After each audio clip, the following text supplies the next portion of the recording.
عزیز طلبہ، میں سید نصرت بخاری ہوں۔ آج ہم سابق مضمون یا سبق نواب محسن الملک کا جو اگلا حصہ ہے اس کا مطالعہ کریں گے۔ صفحہ 17 پہ پہلا پیراگراف ہے۔ تھوڑا وقت ہوتا ہے، تھوڑا ٹائم ہوتا ہے، اس لیے بغیر تمہید کے میں آپ کے سامنے اس کی قرأت کرتا ہوں، آپ غور سے سنیے گا۔ جو وضاحت طلب امور ہوئے، جہاں وضاحت کی ضرورت ہوئی وہ میں ساتھ بیان کرتا جاؤں گا۔ حیدرآباد میں بڑے بڑے لوگ آئے اور گئے، لیکن اب تک کسی کو وہ مقبولیت اور ہر دل عزیزی حاصل نہیں ہوئی جو نواب محسن الملک کو ہوئی۔ ہمارے ملک میں خوش آمدیوں کی کوئی کمی نہیں۔ آگے دیکھیے تو ایک علامت ہے جسے میں نے پچھلے لیکچر میں بتایا تھا کہ انگریزی میں اس کو کوما کہتے ہیں، لیکن اردو میں اس کا نام سکتہ ہے۔ پھر اس کی جو تفصیلات ہیں وہ ہم جب رموز اوقاف کے متعلق پڑھیں گے تو اس وقت اس کے جو ہیں وہ دیگر تفصیلات بتائی جائیں گی۔ فی الحال آپ اس کا نام یاد رکھیے، سکتہ۔ ہمارے ملک میں خوش آمدیوں کی کوئی کمی نہیں، وہ ہر بڑے اور صاحب اقتدار آدمی پر اس طرح ٹوٹ کر گرتے ہیں جیسے شہد پر مکھیاں۔ لیکن سچ اور جھوٹ کا امتحان اس وقت ہوتا ہے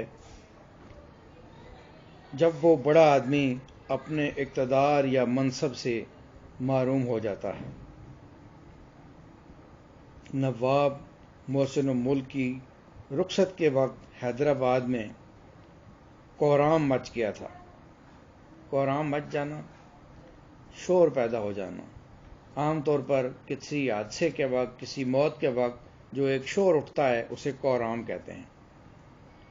اور ہزارہا آدمی کا ٹھٹ اسٹیشن کے باہر اور اندر لگا ہوا تھا۔ اس جملے میں آپ دیکھیے تو ہزارہا آدمیوں کا ٹھٹ نہیں بتایا گیا، بلکہ ہزارہا آدمی کا ٹھٹ۔ ٹھٹ کہتے ہیں ہجوم کو، زیادہ آدمیوں کو اکٹھا ہو جانا۔ تو جو بات میں بتانا چاہتا ہوں کہ ہزارہا میں جب ایک بات جمع کا صیغہ استعمال ہو گیا تو پھر دوبارہ آدمیوں میں اس کی ضرورت نہیں پڑے گی۔ جمع کا صیغہ ایک بار ہی ہوتا ہے۔ سینکڑوں آدمی جن میں امیر، غریب، بیوائیں اور یتیم سب ہی تھے، زاروں قطار رو رہے تھے۔ سینکڑوں آدمی۔ اب دیکھیے کہ ہم عام طور پر اس کو جو املا کے مسائل ہیں اس میں ہم اسے سینکڑوں لکھتے بھی ہیں اور پڑھتے بھی ہیں۔ اگرچہ سینکڑوں یعنی کہ سین یہ کہ آگے جو ایک نون کا نقطہ ہوتا ہے وہ نون غنہ ہی ہے، لیکن اس طریقے سے اس کو پھر نون کی انداز میں لکھا جاتا ہے تاکہ اس کی نشاندہی ہو سکے۔ زیادہ فصیح اور زیادہ جو درست ہے، اساتذہ جس لفظ کی بابت بتاتے ہیں وہ سینکڑوں ہے۔ تو سینکڑوں اگرچہ ٹھیک ہے لیکن اس سے پرہیز کرنا چاہیے۔ وہ کیا چیز تھی جس نے چھوٹے بڑے سب کا دل موہ لیا تھا؟ آگے ایک علامت ہے، اس کے 3 نام ہیں۔ اسی کو ندائیہ بھی کہتے ہیں، اسی کو فجائیہ بھی کہتے ہیں۔ مختلف اوقات میں اس کو جو ہے وہ مختلف ناموں سے پکارا جاتا ہے، تو اس کی تفصیلات بھی جب رموز اوقاف کے متعلق لیکچر ہوگا اس میں بتائی جائیں گی۔ اس پورے پیراگراف کو اگر آپ بیان کرنا چاہیں، اس کی تشریح بیان کرنا چاہیں تو ایک بات ہے کہ جو آدمی حکومت میں ہوتا ہے، صاحب اقتدار ہوتا ہے، تو وہ اپنے مفاد کے لیے سارے کام کرتا ہے، اپنے عزیزوں کو نوازتا ہے، اپنے دوستوں کو نوازتا ہے، اپنی جیبیں بھرتا ہے، لیکن جب وہ اپنے عہدے سے الگ ہوتا ہے تو وہی جو خوشامدی ہوتے ہیں وہ کسی دوسرے کے چاپلوس بن جاتے ہیں، اس کی خوشامد کرنے لگتے ہیں۔ حقیقی اقتدار وہ ہوتا ہے جو لوگوں کی، عوام کی فلاح و بہبود کے لیے جس کا استعمال ہو۔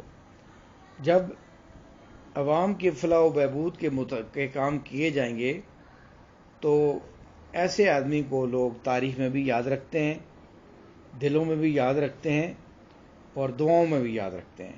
تو اس کا مطلب یہی ہے کہ آپ نے ہمیشہ اپنے عہدے کا پاس رکھا اور ان لوگوں کو فائدہ پہنچایا جو غریب تھے اور جو حقدار تھے۔ جس زمانے میں نواب صاحب پیدا ہوئے اور ہوش سنبھالا، مسلمانوں میں مذہبی جذبہ بہت بڑا ہوا تھا۔ اس کے متعدد اسباب تھے، متعدد کے معنی ہیں بہت سے۔ ان میں سے شاید ایک یہ بھی تھا کہ انسان جب ہر طرف سے مایوس ہو جاتا ہے تو مذہب کی پناہ ڈھونڈتا ہے۔ مسلمان دولت و اقبال، جاہ و ثروت سب کچھ کھو چکے تھے۔ دولت و اقبال یعنی دولت بھی نہیں رہی تھی، شان و شوکت بھی نہیں رہی تھی،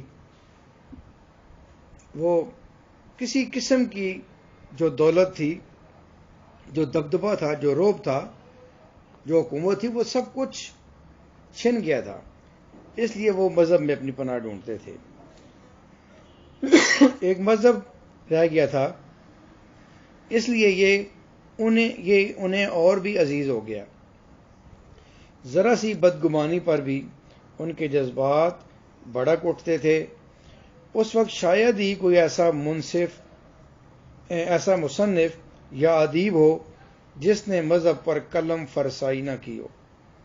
قلم فرسائی کرنا، لکھنا، یہاں تک کہ لوگ جنہیں مسلمان نیچری کہتے ہیں، شاید ہی کوئی اور اپنے لوگ جنہیں یہاں تک کہ لوگ جنہیں مسلمان نیچری کہتے ہیں اور اپنے خیال میں بد مذہب و بد عقیدہ سمجھتے ہیں، ان کا اوڑھنا بچھونا بھی مذہب تھا۔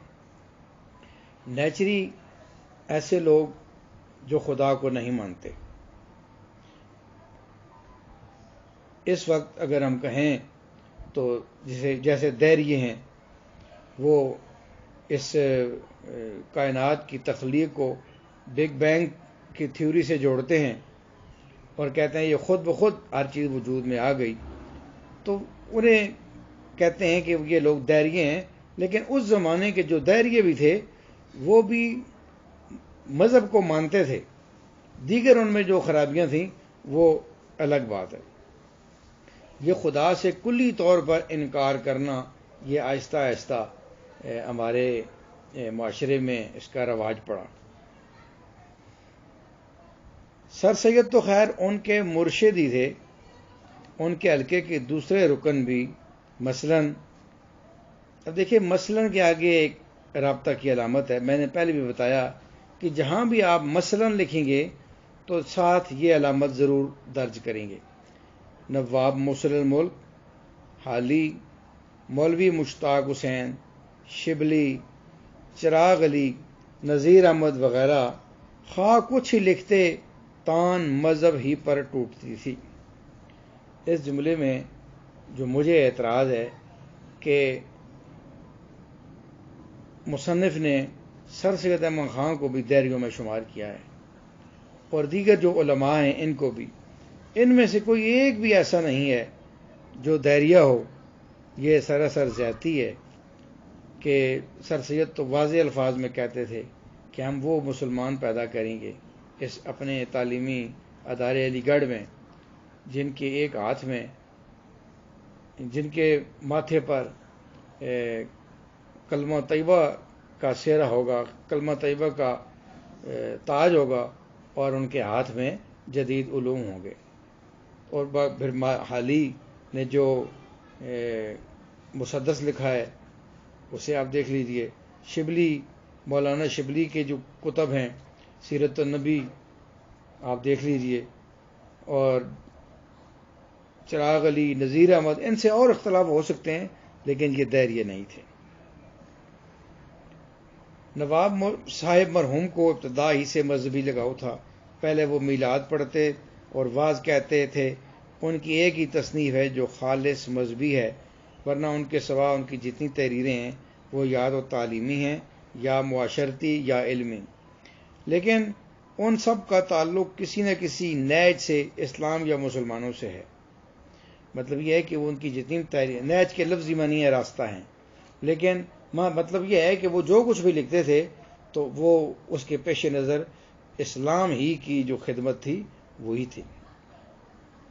گو وہ اردو کے اعلیٰ درجے کے ادیبوں میں نہیں، لیکن ان کی تحریر میں ادبیت کی شان ضرور پائی جاتی ہے۔ ادبیت کی شان، اب یہ ایسا لفظ ہے جو پورا ایک لیکچر مانگتا ہے، انشاءاللہ اس پر گفتگو ہوگی۔ میں نے اس کو انڈر لائن پہلے ہی کیا ہوا ہے، اور ہر اپنے آنے والی جو میرے پاس جو کلاس ہوتی ہے میں اس پر ضرور گفتگو کرتا ہوں۔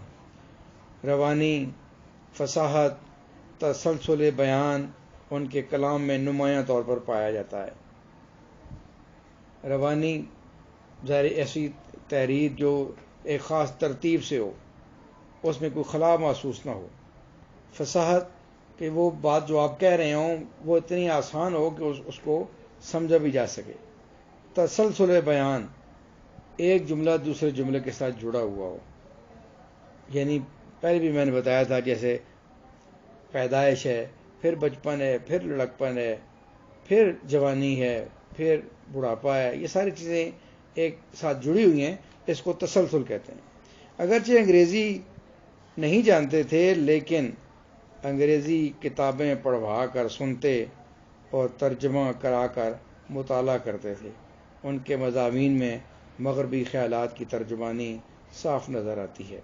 مغربی خیالات کی ترجمانی سے مراد، اگرچہ مولوی صاحب نے وہ بات پوری وضاحت سے نہیں بتائی، تو جدید علوم جو سائنسی مضامین ہیں، ظاہر ہے ہمارے ہاں، اگرچہ ہمارے ہاں بہت سے مسلمانوں کے ہاں سائنسدان تو پیدا ہوئے، لیکن سائنس پر کام اور غیر مسلموں نے کیا اس کام کو، سائنس کے کام کو، سائنسی علوم کو آگے بڑھایا، اور اس وقت ان کی سائنس پر اجارہ داری ہے، اسی لیے ان کے خیالات بھی سائنٹیفک تھے۔ عزیز طلبہ، آج کا لیکچر اختتام پذیر ہوا۔ اللہ حافظ۔